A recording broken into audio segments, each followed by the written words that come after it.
co-host back on the Bossman show. You see her getting her hair together right there. It's Juicy the creative mogul as her hair blends in with the background, the ambiance of the, I guess, sundress or whatever that is she has. So blending in with everything. Juicy, what's up? Hello, how you doing? Hello, hi everybody. No doubt, everything's everything. Tell me this: how is it up in New York with the weather? It's August. Is it hot, humid? What is it up there, up in those parts of the world? The weather right now, it's going in between like rain and it's hot and the summer seems here, it seems like it's almost literally over.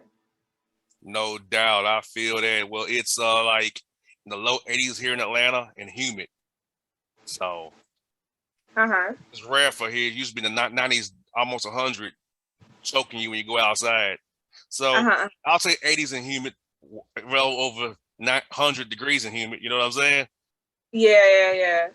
No doubt.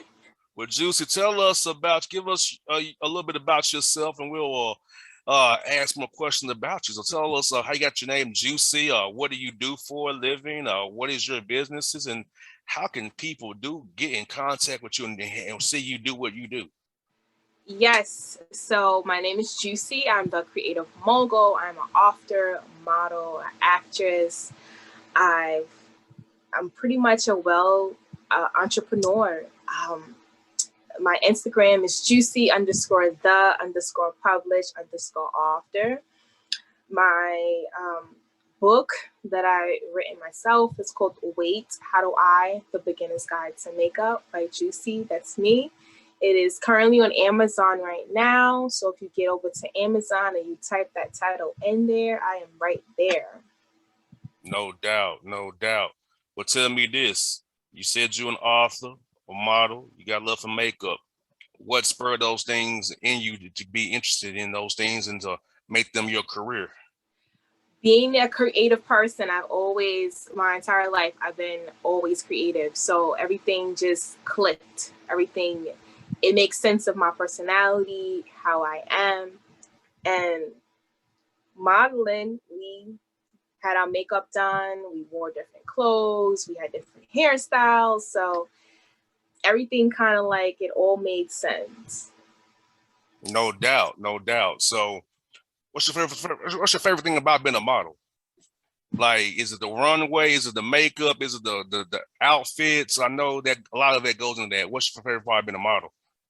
The outfits and the different hair and transforming from different stages, I guess you would say, different themes. No doubt. I feel that. Like, where have you modeled at? Have you ever done the Fashion Week in New York for as modeling, or you kind of behind the scenes? So, what's been your favorite events to kind of get your model on per se?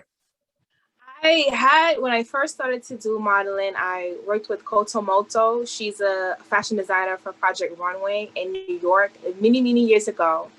And from there, I went to different kind of networking events. Fashion Week, they had some VIP events, some regular local events I went into, and just pretty much networked. Like, No doubt, no doubt. Well, tell me this, Juicy. Like, yes, I've seen that you've been on MTV, um, yes. MTV and other films. Tell our listeners about your MTV run and other films you've been in, and how those come about. Networking, all about who you know. When I had did MTV, that was like 2009, and that was way before Love and Hip Hop, way before Basketball Wives, way before a lot of shows that we know now. And it was really uncut. It was like really reality. Like, it was no scripts. They were not telling us to fight anyone. They were not, renting out stuff for us to pretend we are. It was just really uncut. Yeah, like, Love and Hip Hop Atlanta. Like, I get the emails to come be extra. Hey, you want to come be extra at this scene we're shooting today? Like I said about time, if you're telling you they're shooting today, that's code for it's a scripted, people. Okay. Like, You ain't got 4 women or this many men meeting up at this one spot at this one day randomly on the same show. It's no Yeah, coincidence. It's no coincidence, people. yeah. It's scripted. No shade. I don't have no shade, but it's nice. I like the way how reality has changed. Like, you go through different.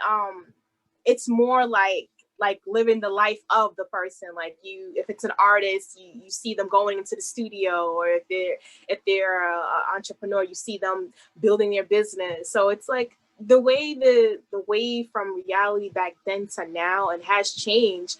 Yes, it's scripted, but I mean, I ain't knocking it. It's just to keep the audience entertained. But some of the script writing is bad though. Some of it's bad. Like I'm watching. I'm like, this is some bad acting and bad scripting. I'm like, wow, okay, this is hard to watch. Like, what's fun? No, what's funny for being in Atlanta. I know when a lot of this stuff already happened when it happened, right? Like, you was there. Yeah, like so I'm like, that ain't how it really happened, but okay. Right. See, that's the part that I be looking at. I'm like, I was around. That ain't how it really happened, but I see how y'all ended up though. I see you working. Right. Yes. Right. So tell us about You got a book. You wrote a book. It's on Amazon. Tell us about your book and what inspired you to write that book. Well, I always will say I'm all about uplifting people and encouraging people to do what they like to do. So when I wrote the book and getting into makeup at the same time, it was like I didn't know certain things. Makeup is an artistry. So certain things we just do it ourselves. We just discover it ourselves. So I was like, you know what? Why not write a guide about how to do makeup, or tell other women and guys about what to do. What is an eyeliner? What is a eyeshadow? So it kind of like just went from a thought to just like, okay, I'll just put it in the back burner. But then COVID happened, and I was like, yeah, I'll release it. But then it came about. Oh yeah. So tell me this. When did you start to write?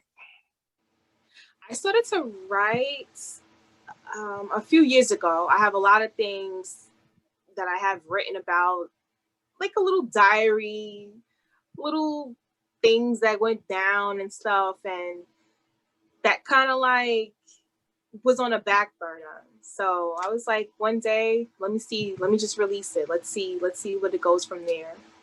The go-go diary when you're like a child, like oh, I like the boy today. I've seen those diaries like in college from few women. I'm like, wow, y'all did this. Like Yes.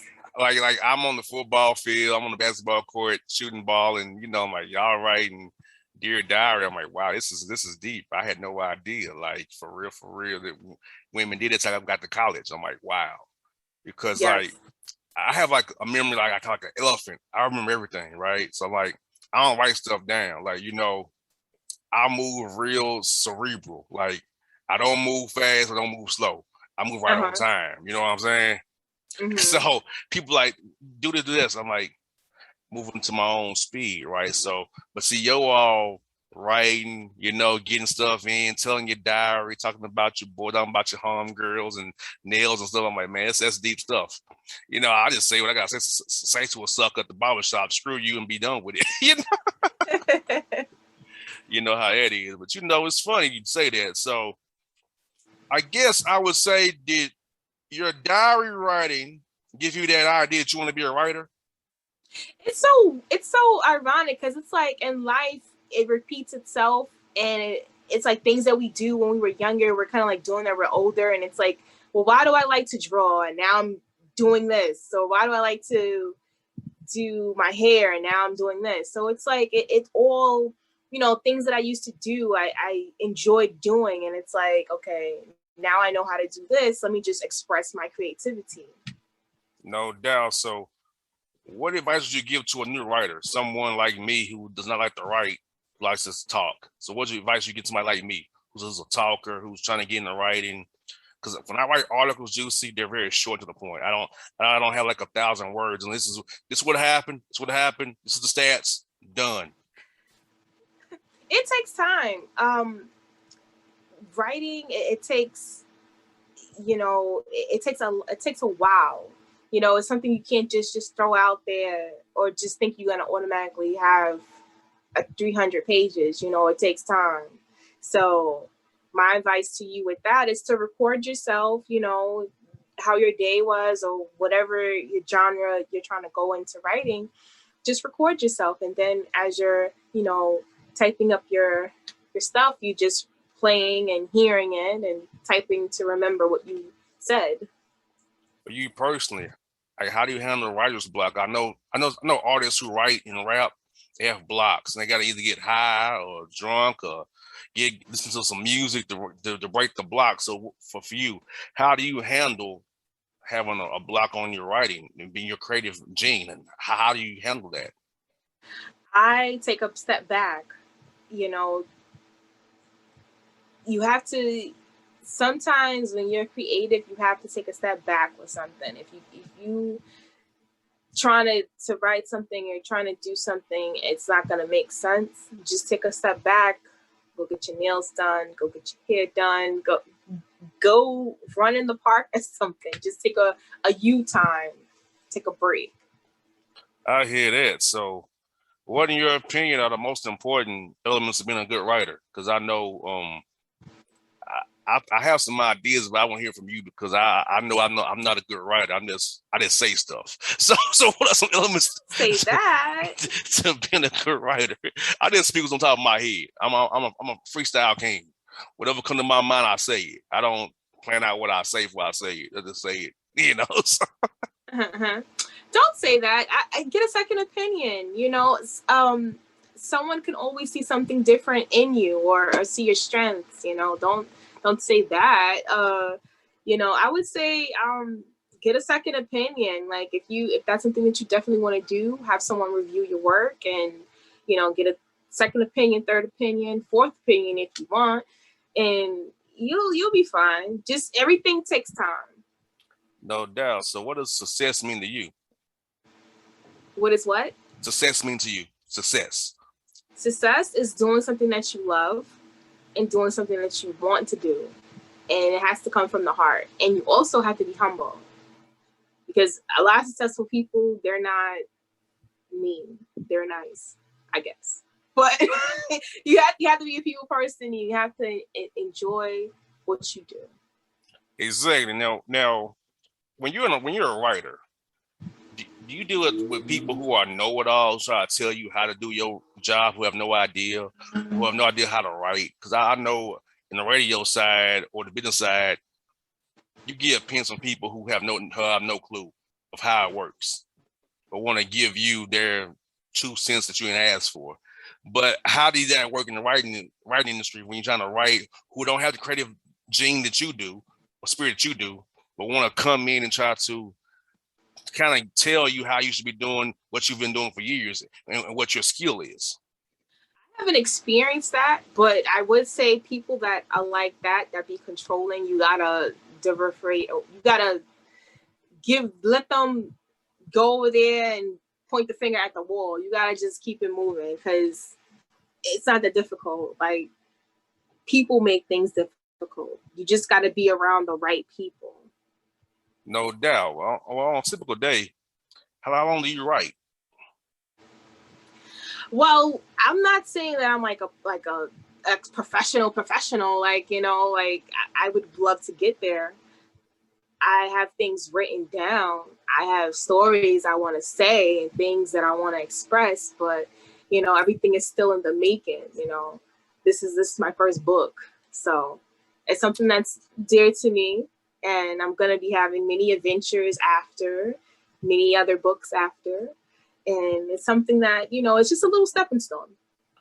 So for you going forward here, what would you think would be the trigger for you to write your second book? Or do you have an idea already what you want that book to be? I have an idea of how I want it to be. I want it to be more personal, and I want it to be more, saying stories and getting into that kind of like character dialect, if that makes sense. No doubt. So do you do impressions of people? Can you do that? Can you not do impressions of people? Yeah, I could do impressions of people. I'm not gonna do that right now, but Because I think that for me, being a radio host, I know I have done characters where I have made up people who I act like and make fun of things that I've seen in my life experiences. So I think there's always fun when you can take people who and kind of remix them into a character and write about them or use them on the radio as to make a little segment about it. I think that's fun, because I have a way of impersonating people. I was like a class clown back when I was, in high school, so people are shocked I'm doing what I'm doing. That I was the class clown. Like, look, if I was the bootleg man in the class clown, you knew I had summer up my sleeve. So you had the airheads and the lollipops on sale for like 5 cents. I would hustle, man. I had the CD, the DVDs. Oh God! I had all that. I had the clothes, the shoes. Oh wow! I had a Cadillac Catera. My trunk was filled with all my goods for sale. So that's how I hit it that way. So, Juicy, how can your readers keep up with you on social media and get that book of yours so they can help you, help a Black author, help a Black sister up in the New York area? Hey, well, how you can help me? Follow my Instagram, which is juicy_the_publish_author. How you can support my book is going to Amazon and typing in Wait, How Do I, The Beginner's Guide to Makeup by Juicy. As soon as you type it in there, I am right there. Juicy, the creative mogul. No doubt. Well, Juicy, thank you for your time today, Juicy. I know we overcame technology. We got it done because, technology is funny. It always messes with you when you need and we need not to. So that's the devil intervening, but God is here, so. No doubt. Well, thank you for your time, Juicy. We'll do this again real soon, and you be safe up there in New York, and I hope you are staying dry and warm up there in the city. Yes, thank you, Bossman. I appreciate you giving me this opportunity, and thank you for allowing me to be on your show. No doubt, folks. The Juicy, the creative mogul, here on the Bossman Show. Get her book today on Amazon and follow her on the IG. She told you what it was. Follow today.